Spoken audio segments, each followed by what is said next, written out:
If you're still drowning in PDFs, receipts, and scanned documents with no way to organize them, well, today I'm going to introduce you to something that can fix that.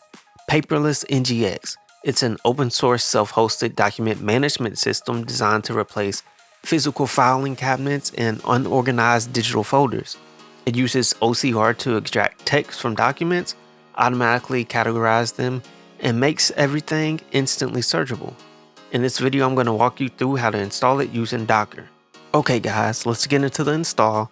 So first you're going to want to head to their documentation page. Under setup, there is an install script, but I prefer to use Docker Compose. So you're going to click this. And also there is a note right here. If you want to enable optional support for Office and other documents, you want to download the Tika file. So we're going to come over here. And this is the YAML file. So you're going to download that. And actually, I need to start my machine, my LXC. So these are the resources I'm using. 8 gigs of memory, 2 cores, and 32 gigs to start. Nothing too serious. Let's go ahead and start this. And actually, let me put this side by side. And we're going to make a directory first. I want to make a paperless directory. Then we're going to CD into that. And now I'm gonna use Nano. You can use whatever editing text editor you want to use, like Vim. So I'm gonna sudo nano docker compose.yaml. And we're gonna copy this and we're gonna paste it. Okay, so I personally like to use bind mounts, and what bind mounting is gonna do is gonna put it in the same directory that we launch it in. So we're gonna have a volume for PG data. That's on Postgres. And I also forgot to mention, it's recommended to use the Tika one and the Postgres. That's the recommended setup. So we're just gonna bind these. // Okay. And now we can just delete this here and this here and this here as well. We're gonna leave the read data. Rest. I can't say the word. You know what I'm trying to get at. And also feel free to change the port number. Everybody's gonna know it's port 8000, so I would switch it up. So just for example purposes, I'll do 8012. Okay. Now we're not finished. Before you Docker Compose up, we're gonna need this env file. So we're gonna make it, and in here it's calling it to be Docker Compose.env. So we're gonna make one of those. So sudo nano Docker Compose.env.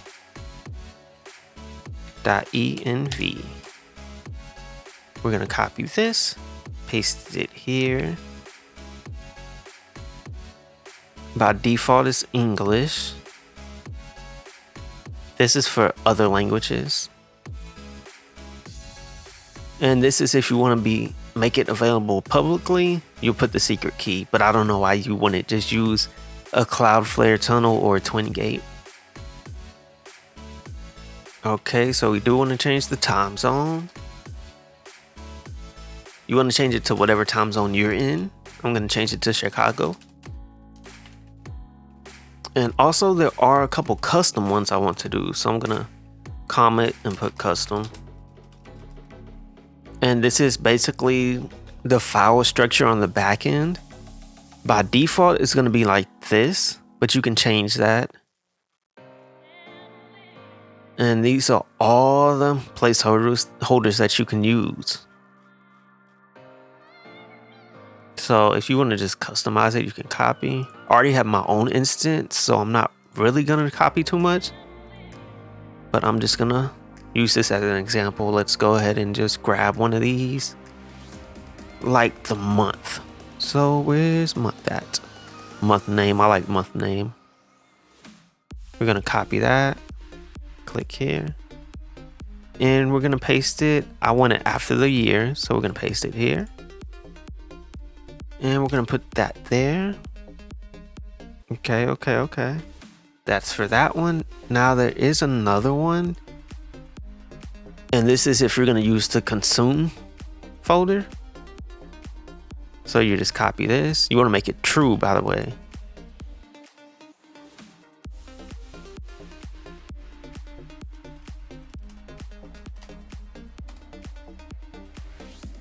And then this is for tags.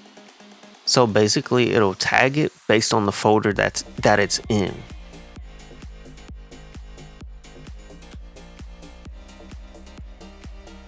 And you want to make that true as well. So true. Control X. Yes. And now we're just going to follow the directions that they gave us. I believe they're on the Docker Compose too. We're going to cat that. .yaml. No such file. Did I have a typo? Yes, I did. Okay. Well, let's make the right file. So we're gonna touch docker compose .yaml. Let me make sure that's right. Okay. I'm just gonna cat it. Don't know why it's not working, but we're gonna sudo cat docker -com pse .yaml, and we want to append that to the right file. So docker compose .yml. There we go. And now if we cat that one, it should be copied over. Yes, it is. We're just gonna compose up. So sudo docker compose .yml compose up -daemon. Okay. And as you can tell, it made all the folders. So let's go ahead and get the IP address with IP add or if config. And the address is 10.20.55. So we're gonna go here. Then you're gonna make your username. Let's just do Jake. And the email is optional. I'm gonna skip that. And I'm just gonna put a random password. Sign up. And this is the home view. You actually have to set this up. And there's a hint. Views can be saved from created documents list. This is where the documents will pop up.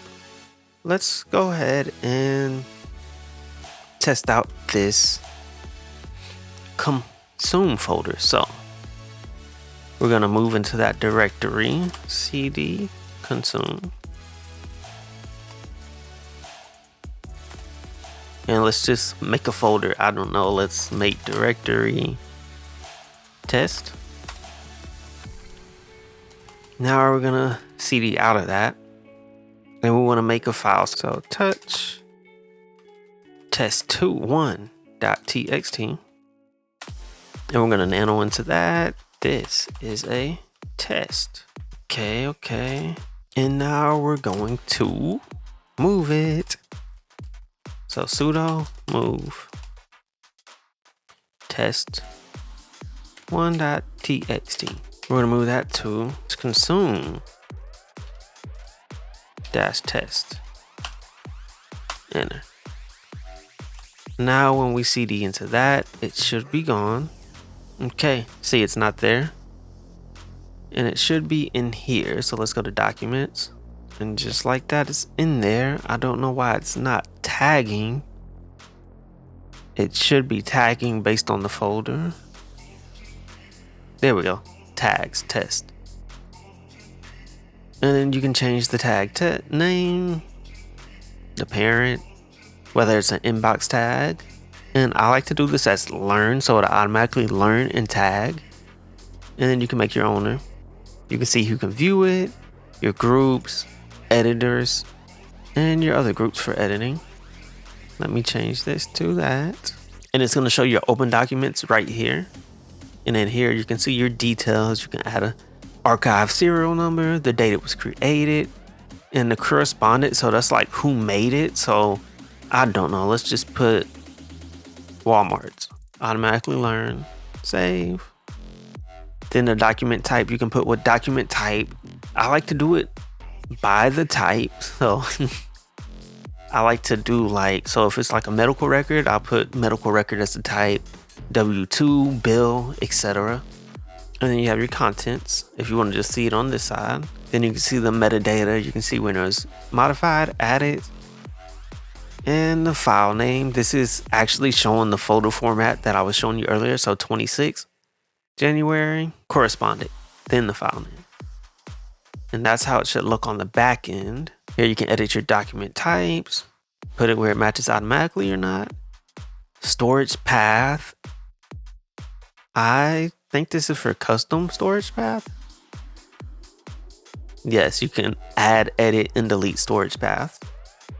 Custom fields for your custom fields. You can save your views and actually, and you got a workflow as well. It'll be triggered whenever events happen. Then you have your mail. You can add your mail accounts and mailing rules. Trash. And there is actually 2FA. So if you want your dashboard to have documents on it, you're going to click here. Views, and you want to save it as, I'll just put test or whatever. Show on dashboard. And then that's how you get your dashboard to show.